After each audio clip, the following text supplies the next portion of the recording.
faster, Ken. Because if the video got deleted, it's gonna be, I'm not gonna be so happy. Okay. No, my older sister got a new phone.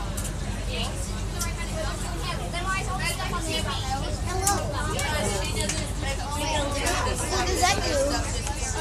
You could get some more. We just. Oh my god. Oh, no, that might be fun. Let me try it. That's fun. Like, I stand up and touch it.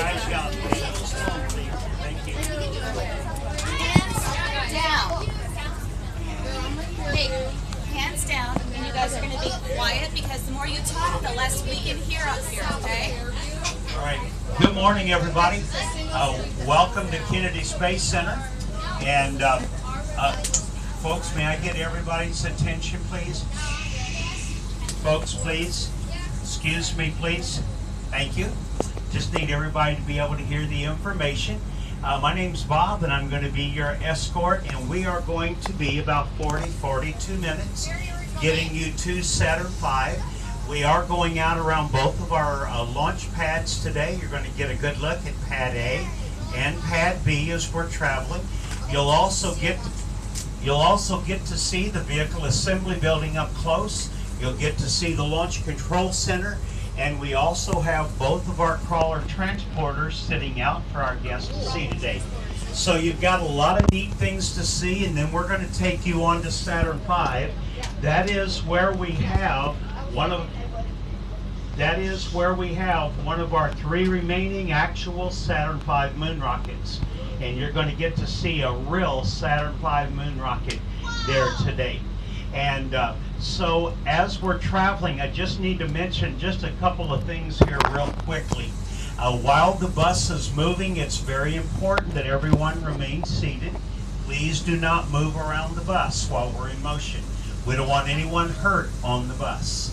And another of NASA's rules is while we're on the bus, please refrain from using your cell phones.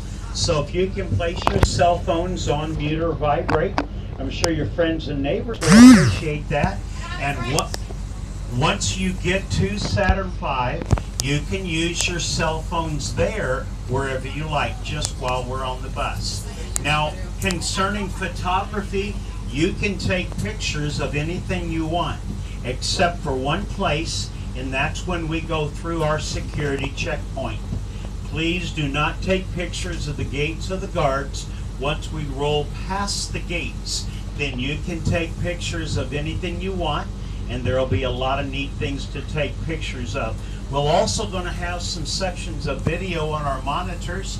The first section of video is going to be from Mr. Robert Cabana. Folks, we cannot eat on the bus, please. Please do not eat on the bus.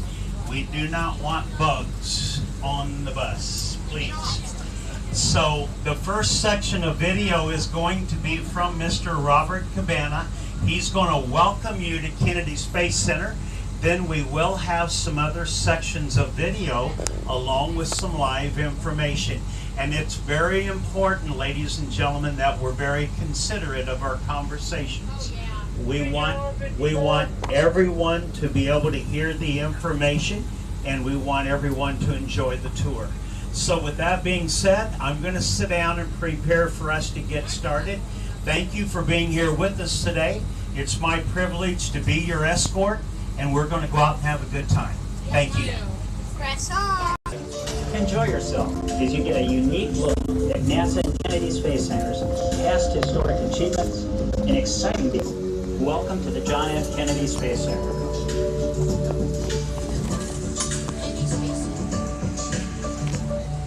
All right, ladies and gentlemen, as soon as we get our light, we're going to make a left turn here, and we're going to head directly north toward the Vehicle Assembly Building. You will be able to see the VAB as soon as we turn here. And the Vehicle Assembly Building is considered to be the heart and soul of Kennedy Space Center. There is the Vehicle Assembly Building directly ahead of us. This building is where they put together all the moon rockets and all 135 shuttles. From the bridge, we just came under, that building is almost 6 miles away. Wow. It's 5.87 miles from that bridge to the front door of the vehicle assembly building. This is a very, very big building, and we will circle around the VAB in our tour this morning, and everybody will get a good look at it and a lot of information. At the present time, there's a lot of work going on inside the VAB in preparation for the new Space Launch System SLS rocket program. And you're going to hear more about SLS as we travel along. We will be going out to Pad 39B, where that new SLS rocket is going to be launched. And you're going to get a good look at. Just ahead is one of the world's largest buildings by volume, the Vehicle Assembly Building, or VAB. It was built for the Apollo program in the 1960s and stands 525 feet or 160 meters high. The American flag you see on the front is 21 stories tall. The VAB is where everything comes together before a launch. The Apollo and Space Shuttle vehicles were assembled for flight in the VAB.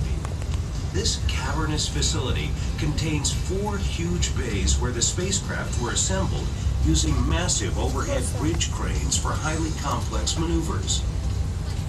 Today, the VAB is being updated to assemble our next human-rated launch vehicle, the Space Launch System, or SLS.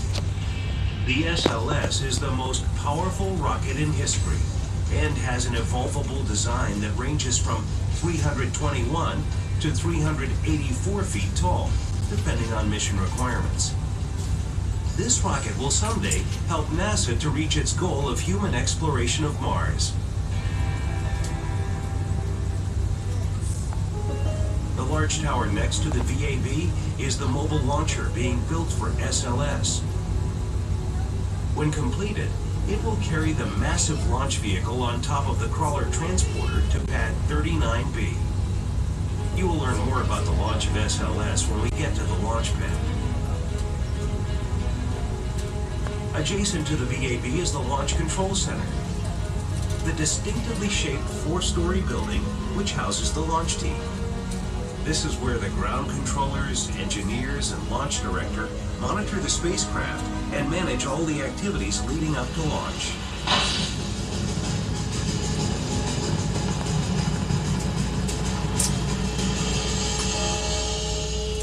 Ladies and gentlemen, as the video just stated, the Vehicle Assembly Building is one of the world's largest buildings by volume. It is the 6th largest building in the world by total volume. But the Vehicle Assembly Building does remain to be the world's largest 1-story building. This building is 525 feet, 160 meters tall, all 1 story. You can walk directly into the ground floor of that building and look up and see the ceiling around. They say it's big enough on top of the building that you could set the old Yankee Stadium and still have an acre of ground left over. The building itself takes up almost 9 acres on the inside perimeter of the building. Almost 9 acres. The American flag there on the front of the building is 21 stories tall. 21 stories tall. We will come right by the front side of the building as we return from the launch pads in a little while, and everybody will get a good look at the American flag and the NASA emblem there. Folks, as we approach here the west side of the VAB, you have a set of big gray doors here on the west side, and these are one on top of the other, just like a deck of cards. And each one of those small panels weigh 32 tons. 32 tons each small panel. The big panels on the bottom that go down to the ground, they open and close from side to side, and that allows the crawler transporters to have access in and out of the vehicle assembly building. The crawlers, as we call them, are what we have used to move everything from the VAB, going clear back to Saturn V, and all 135 shuttles were moved by the two crawler transporters. And they're sitting over here to the right. These big gray track vehicles here, crawler transporters. Now, ladies and gentlemen, this crawler transporter that's closest to us right here, this one has just finished a major upgrade that will allow it to carry up to 24 million pounds. 24 million pounds maximum. That includes the crawler at 6.5 million, the mobile launch platform, the umbilical tower, and the brand new SLS rocket at the maximum height and weight, 24 million pounds. Now, this platform right here, this is an old mobile launch platform that we used for the shuttle. This particular platform is the one Columbia launched from April 12, 1981. That was our very first shuttle launch out at Pad A, and that was Columbia off of that platform, April 12, 1981.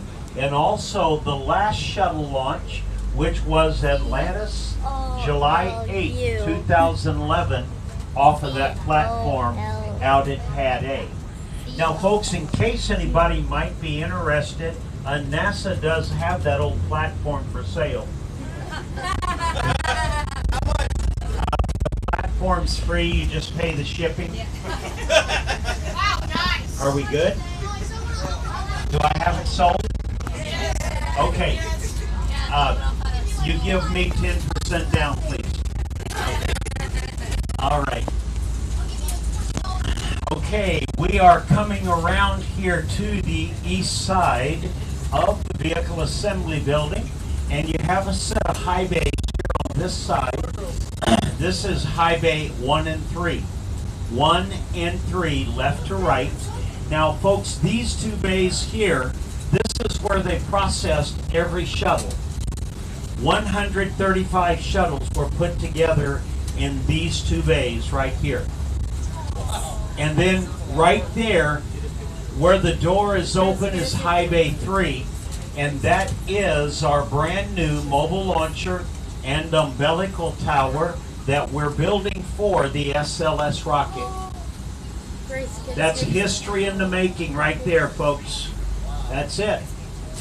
When this is completed, this will be a 355-foot tower, launching a 321-foot rocket that can be expandable to 384 feet, depending upon mission requirements. There you go. History in the making right there, folks. The small building connected to the VAB, that is the Launch Control Center right there, the small building. The Launch Control Center would control every launch up to 7 seconds. At 7 seconds, it was handed to Mission Control at Johnson Space Center, Houston, Texas. Kennedy Space Center has always been Launch Control. Johnson Space Center, Mission Control. That's the difference between the two places. All right, ladies and gentlemen, you're looking there from the VAB, coming down the gravel road here toward us, across the road. This is the path all the way out to the two launch pads. We're going to drive right alongside of the crawlerway here. We're going to head toward pad 39A first, and then we're going to head